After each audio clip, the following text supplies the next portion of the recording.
Hey guys, it's Coach Tyler here, and I'm bringing to you another segment of Mindset Monday. Thanks for tuning in, and today I want to talk to you a little bit about the mindset of a beginner.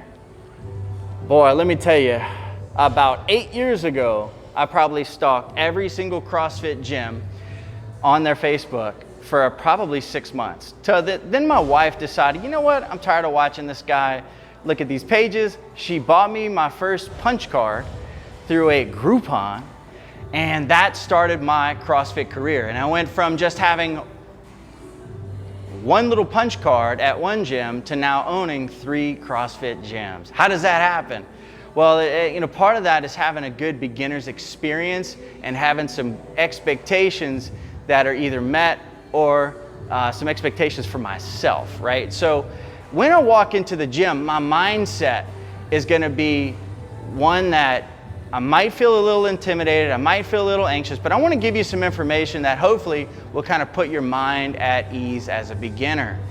And so one of those things is walk in, introduce yourself to people. The community, by the way, all of our members here know that if we see somebody that we don't know, we should probably go introduce ourselves. Just that way we can create a good experience for you, and so on and so forth. Number 2, understanding some terminology. When you walk in, you're going to hear a coach say, sign into Watify. Watify is just an app on your phone. It's a web-based service that allows you to track your class attendance. It allows you to track all of your progress and some of your workouts. So whether that's tracking your PRs or tracking how fast your 5K is. It's allowing you to measure your fitness over broad time and different domains, different workouts. Next will come up something like WOD, W-O-D, just stands for workout of the day. When you open up your app, you're going to be able to see what the workout of the day is. You'll be able to sign into class and then attend class and knowing what the workout is, and also beginning to understand the prescribed stimulus of the workout.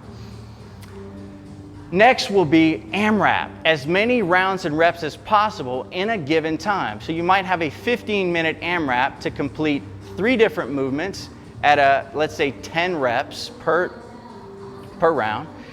So we want to, of course, give you some sort of a goal to help you get there and create some modifications so that way you can be accommodated even as a beginner.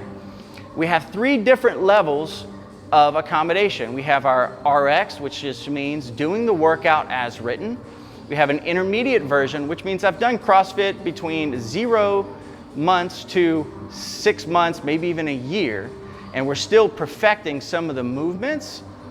So therefore, we're gonna have a lesser load, which is completely okay, and we have to humble ourselves to get there.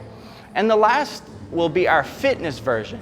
This is gonna be less weight, but move faster. This is to increase our aerobic capacity, increase our output, not necessarily our power output, but our calorie output. And this is an effort for people who maybe just don't want to put our joints under so much strenuous strain. But man, we want that cardio and we want to be able to feel good about ourselves and still move some weights. Next will be a workout for time. This just simply means we're going to give you a workout, we're going to give you some tasks, and your objective is to complete those tasks for time, as quickly as possible, right? While doing them safely and efficiently. So this is what we call reaching our maximum sustainable effort. This means about an 80%, 70 to 80% effort that you can reasonably be slightly uncomfortable, but continue to move at that pace.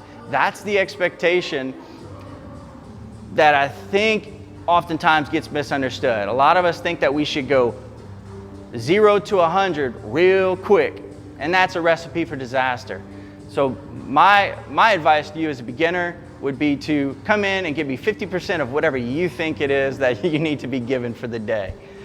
The next piece is going to be our EMOM stimulus, every minute on the minute.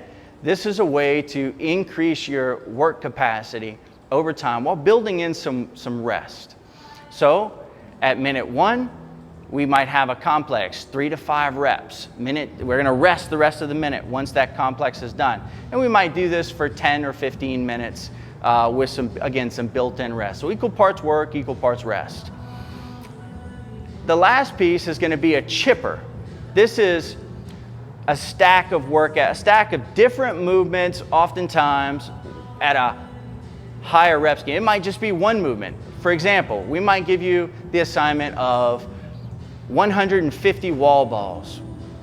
Now, wall balls are performed with 20 pounds for the guys, 14 for the ladies, but for beginners, it may be 10 or 6 pounds until we can get that form right and we can move at an effort that makes sense. And so we're gonna chip away at 150 because we're not gonna try to knock out 150 reps all in one fell swoop until we get really, really experienced. So I hope that's helpful for you guys. Coming in with a mindset of a beginner and always getting back to the basics is extremely helpful. Even as an experienced athlete, it helps us to stay rooted in our foundational movements, and it also helps us to prevent injury. Have a great Monday.